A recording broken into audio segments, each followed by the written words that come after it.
Indian democracy में कई लोकतांत्रिक पद बेहद अहम होते हैं और इनमें ही नेता प्रतिपक्ष यानी लीडर ऑफ अपोजिशन भी शामिल है। आइए जानते हैं कि आखिर नेता प्रतिपक्ष यानी लीडर ऑफ अपोजिशन कौन होता है, लीडर ऑफ अपोजिशन को क्या सहूलियात मिलती हैं और डेमोक्रेटिक इंडिया में कितना अहम है ये पद। कई संयुक्त संसदीय पैनल से लेकर सिलेक्शन कमिटीज तक का हिस्सा होने तक लीडर ऑफ अपोजिशन का किरदार संसदीय कामों में बेहद अहम होता है। 10 साल से जो पद खाली था, आज मुल्क की सबसे बड़ी पार्टी के मकबूल और लोकप्रिय लीडर राहुल गांधी इस ओहदे पर काबिज हो गए हैं।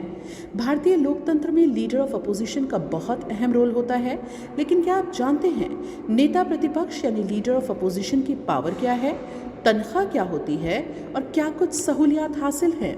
लीडर ऑफ अपोजिशन हिंदुस्तानी जमहूरियत में संतुलन बनाए रखने के लिए बेहद ज़रूरी है। साथ ही बात चाहे नेशनल इश्यूज़ की हो या अंतर्राष्ट्रीय मुद्दों की, विपक्ष के नेता की भूमिका महत्वपूर्ण होती है। विपक्ष का नेता संसद में सरकार की नीतियों और कार्यक्रमों की आलोचना करने और सवाल उठाने के लिए स्वतंत्र होता है। साथ ही प्रमुख विधेयकों और नीतिगत मामलों पर विपक्ष का दृष्टिकोण संसद में रखता है।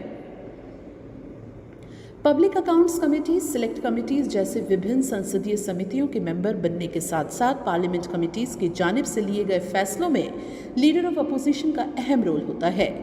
इसके अलावा केंद्रीय सतर्कता आयुक्त, सूचना आयुक्त और लोकपाल की नियुक्ति में नेता प्रतिपक्ष की राय भी ली जाती है।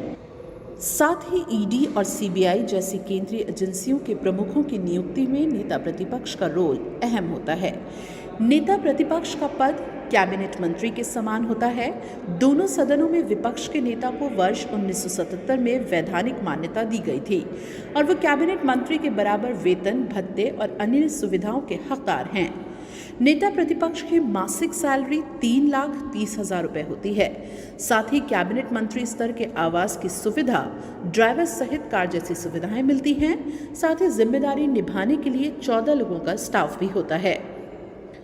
राहुल गांधी नेता प्रतिपक्ष बनने वाले गांधी परिवार के तीसरे सदस्य हैं। उनके पिता राजीव गांधी और मां सोनिया गांधी दोनों ही नेता प्रतिपक्ष रह चुके हैं। राजीव गांधी 18 दिसंबर 1979 से 24 दिसंबर 1990 तक इस पद पर रहे हैं। वहीं उनकी मां सोनिया गांधी 13 अक्टूबर 1999 से 6 फरवरी 2004 तक इस पद पर रही हैं। याद रहे कि विपक्ष के नेता के पद का उल्लेख संविधान में नहीं है, बल्कि संसदीय संविधि में है। आपको बता दें कि पिछले 10 साल से ये पद इसलिए भी खाली था क्योंकि नेता प्रतिपक्ष बनने के लिए 54 सांसद का होना जरूरी है। जय हिंद, जय संविधान।